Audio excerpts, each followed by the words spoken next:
Male infertility, what is this then?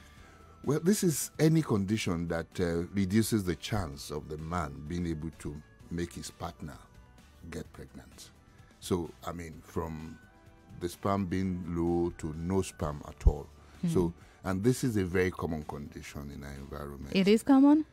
Extremely very common. They would not agree. I will soon open the phone lines. They like to argue a lot. At least 50% of the cases of infertility are due to the men, either the men alone or contributing to the issue. My mouth is open because when you go to churches and mosques on Sundays, when they're praying for couples, they pray for barren women. The women come out for prayers. The men sit down. The findings are also very, very jarring in the sense that we saw that when we looked at all the sperm samples that we looked at, we saw that about 12% of them had no sperm at all. 12%, none at all. None. And we actually looked again at over a 10-year period. Okay, looked at the sperm samples of the people who presented over a 10-year period, and we saw that there was a 30% decline in 10 years. That's about 3% every year.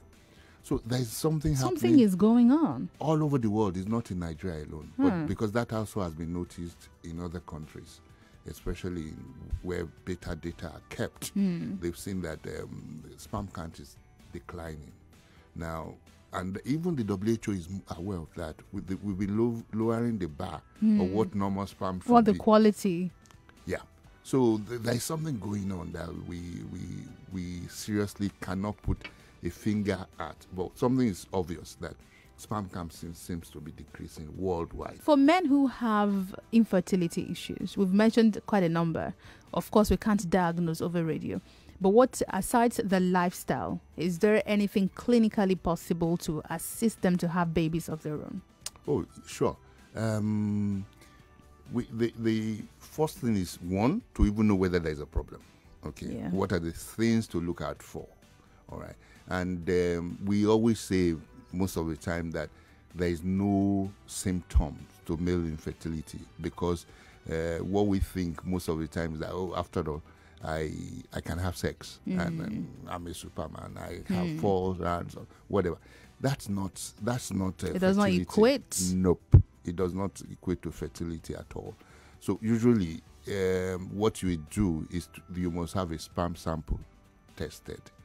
But there's some symptoms also that might tell you that you might need to do this early enough. For example, if you had a fall in school, you injured your testes, or something, you fell into a manhole. Those are things that should tell you that you are not the person. You need to check something. You need to check, especially if it's not happening after 6 months, 1 year of marriage. You need to check. You just need to do that. If, for example, also there's some men who have what we call gynecomastia, where the breast is almost the size of a woman. That usually might just be a pointer to a hormonal thing happening. So you probably need to also check. If you don't have sense of smell and you don't have COVID, then it's also something that should make you to check. If you have, if you have pain in your testes regularly, it's something that you should check. You know, or you have a growth in your testes. Or you feel something's not right there. Exactly. It makes. Go check it out. Check it out. Yeah, exactly. So I think one of the things that we need to let men know is that this is not something that you are not the only one. Yeah.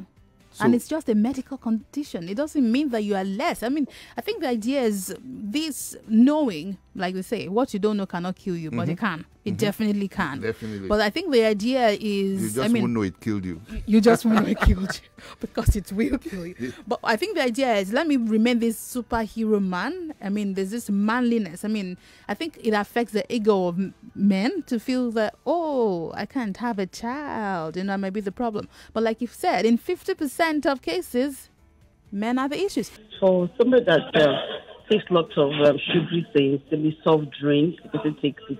Like at every meal, he takes soft drink. And again, the person eats heavily and maybe little exercise.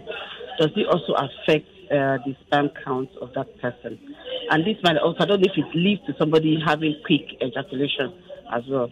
Thank you. Okay, lots of soda drinks, heavy meals, possibly at very late hour, you know.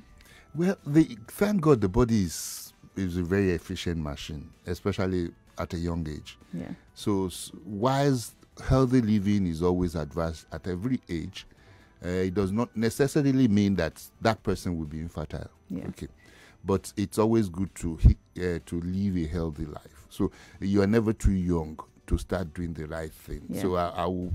Once that you know that's the kind of person that you are, you need to start controlling some of these things, especially by the time you're over 30, 40. I mean, come on. Step it down. Yeah, you need to start stepping So maybe it down. not infertility, but certainly some other health issues. Exactly. I mean, Diabetes if you keep is not, diabetes, it's not fun. it's just around the corner. No, it's not fun.